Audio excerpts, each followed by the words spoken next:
So it's a real pleasure to be here with Sarah Barakat from Monty Mobile. How are you doing, Sarah? Pleasure is mine, Jason. We're doing that well. Looking forward for summer, we're almost there. Yeah, it was really nice to see you in Lisbon a few weeks ago at the Genesis event. And you had your arms full with awards, I noticed. So, uh, Congratulations on the great success you had there.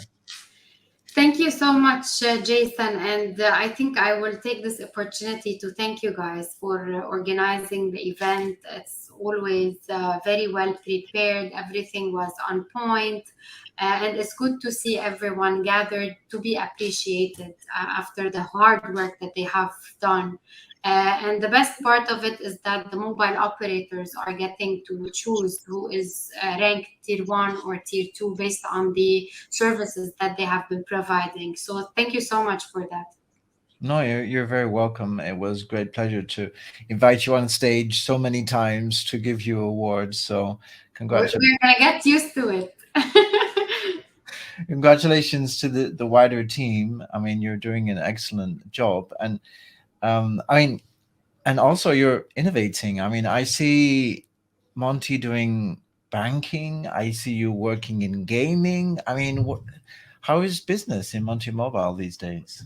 Yeah, Jason, we are trying to diversify. We have been known as the SMS provider for monetization, the SMS firewall provider, and so on. So we wanted to be positioned more as the value-added services, digital banking provider. So we really want to widen our scope, and this is the vision of our chairman, Monty.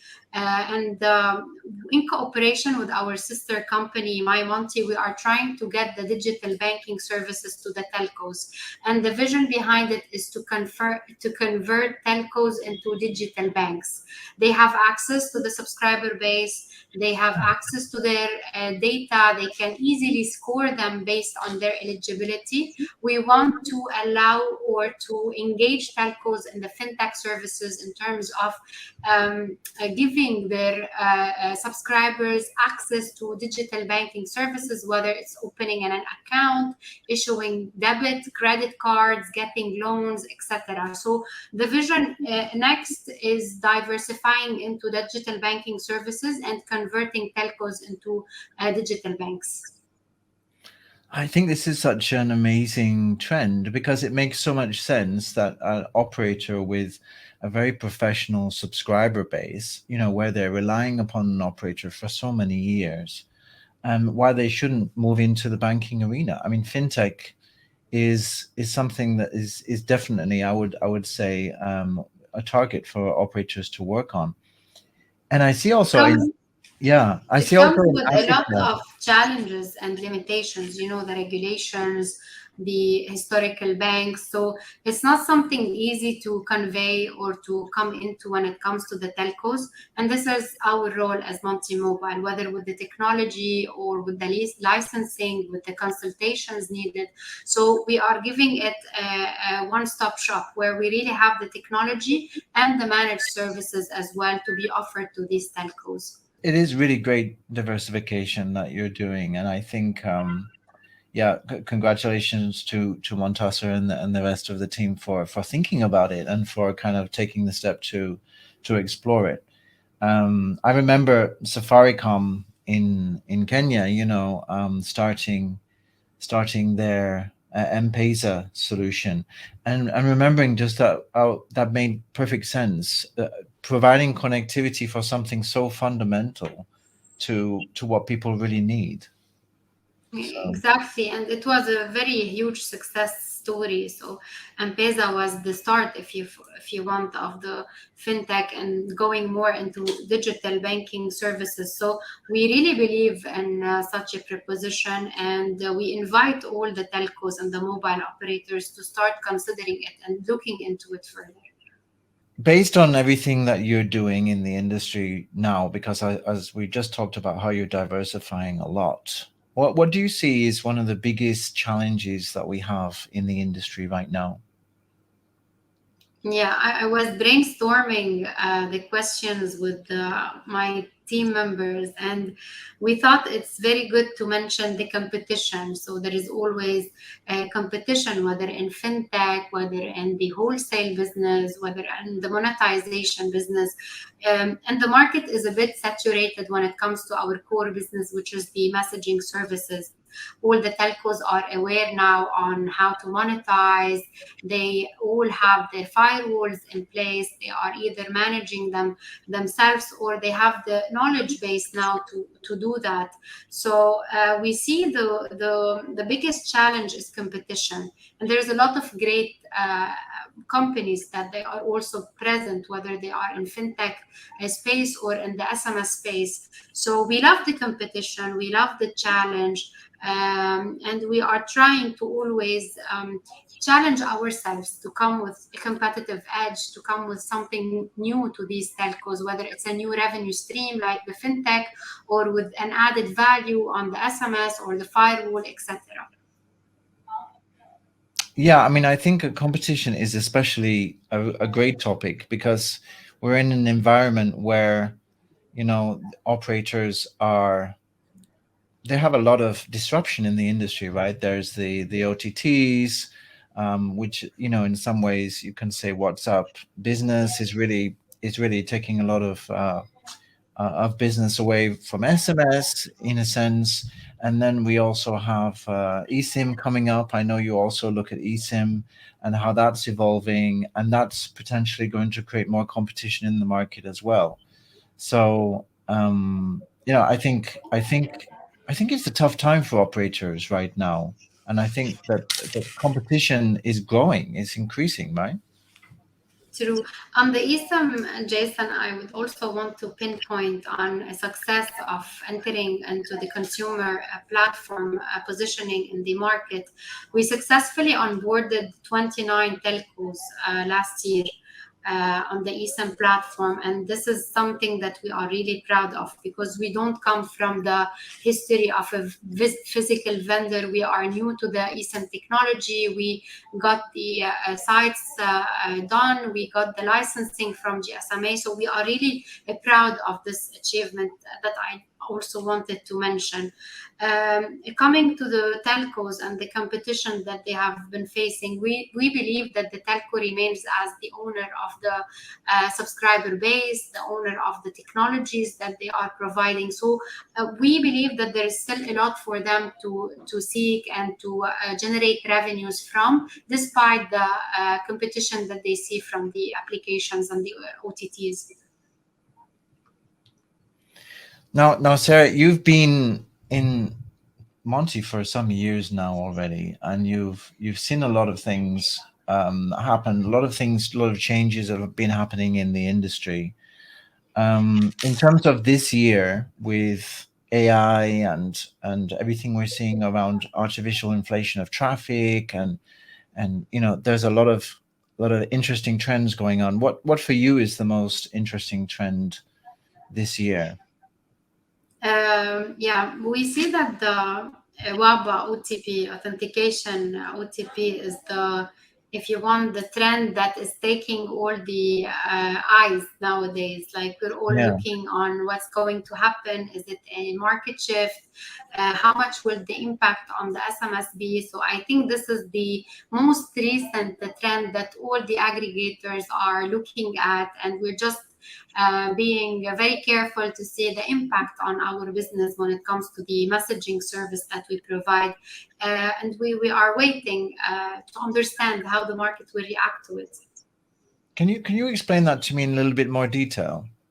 Yeah, definitely. So, with the challenges, as you said, that's happening on the messaging service provided by the telcos and the aggregators, WhatsApp came into the market to introduce a new channel, which is the WhatsApp authentication channel, where they use the WhatsApp for business to terminate the OTP code to the end user. So if you are downloading a certain application, you might get the OTP to enter this application via WhatsApp instead of the SMS, instead of the Mhm. message.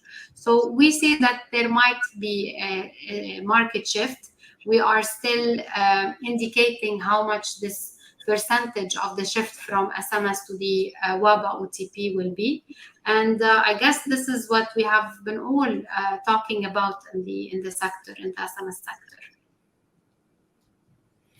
So based on all of this, which is happening right now, and you're certainly very, very aware of all the trends in the market, I can see that. What would you say is the key differentiator that Monty Mobile brings to the market then? Yeah. I know it could be somehow cliche, and we have been saying it for so long now, but we see ourselves, or we position ourselves as flexible service provider. So we really have flexibility, whether technically because all our services are in-house developed, so any customization needed can be done from our side, or commercially in terms of adapting our commercial models in order to serve the telco in the best way possible. So I would say the key differentiator is our adaptability to any customization needed, our flexibility in terms of customization. So this could be our like competitive advantage against others. I think that's a really, really important area, because so many big operator groups are challenged with working with third-party solutions because they're not able to integrate them into their existing tools. I remember also working in Vodafone and having this problem all the time, with vendors expecting you to change to suit them. So I really do think this is a very powerful differentiator, actually. Yeah, and there are some cases, Jason, where we had to develop some technical solutions that we do not have in order to help the telco integrate the SMS firewall in their core platform, or even to help them protect their network from a special spam that they are facing. So we really go, if you want, one step ahead in terms of putting our hands together with this partner that we have, even if it takes some resources from our side in terms of developing technically something that they need. So yeah, I think it's a very important quality, and yeah, I'm sure you're getting a lot of respect for bringing that into the market. So what is happening next? What is the future plan? What are you doing in 2023? On the core business, which is the SMS, definitely we are still expanding. We have new offices in Latam. We weren't very active in that area, but it was recently launched. We also launched our office in Saudi Arabia in KSA, and we are getting our license done over there. So on SMS, we are still onboarding new customers, new exclusivities, new enterprises, new country managers, etc.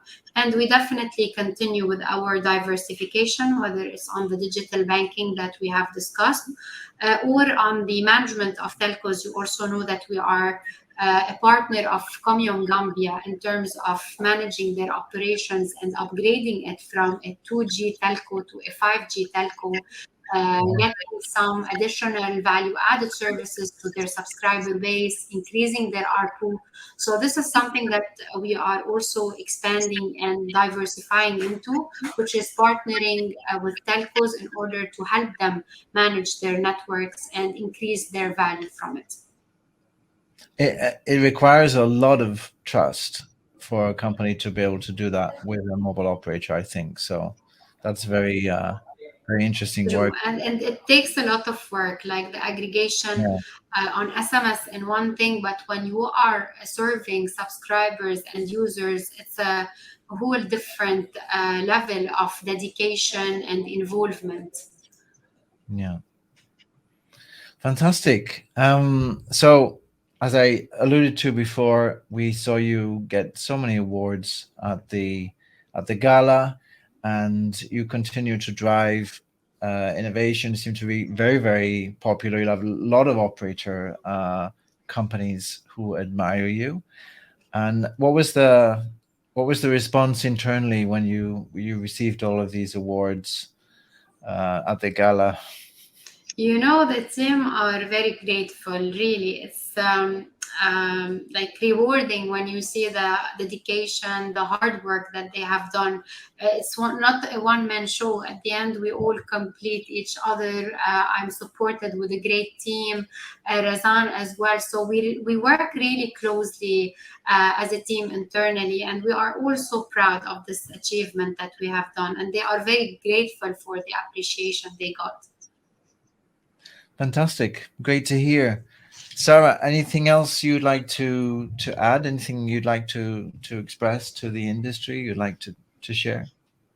Just thank you, guys, for like giving all these aggregators the opportunity of the exposure, whether through the innovation awards or the reports that you guys are surveying the mobile operators about, or these kinds of interviews. It gives us a good channel in order to go out, express our services, what we are doing, our vision moving forward. So it's a very great window and an opportunity. Thank you, guys. Thanks a lot for that. Yeah, I think innovation is so important in our industry, and especially with mobile operators, who really need to be pushed a little bit harder to do more innovative things. So thanks for the acknowledgement of that, and so great to have companies like yourself be involved, especially with, like I said at the beginning, all the different things that you're doing. It's inspiring, and I think whatever happens, it's important to experiment and to kind of take risks and to research what might be the next business, that can help operators. So well done. Definitely. Thank you, Jason. Appreciated. So I look forward to seeing you at future events. Hopefully, we will definitely be on the next Innovation Awards. Perfect. Thank you, Sarah. Thank you, Jason. Thanks.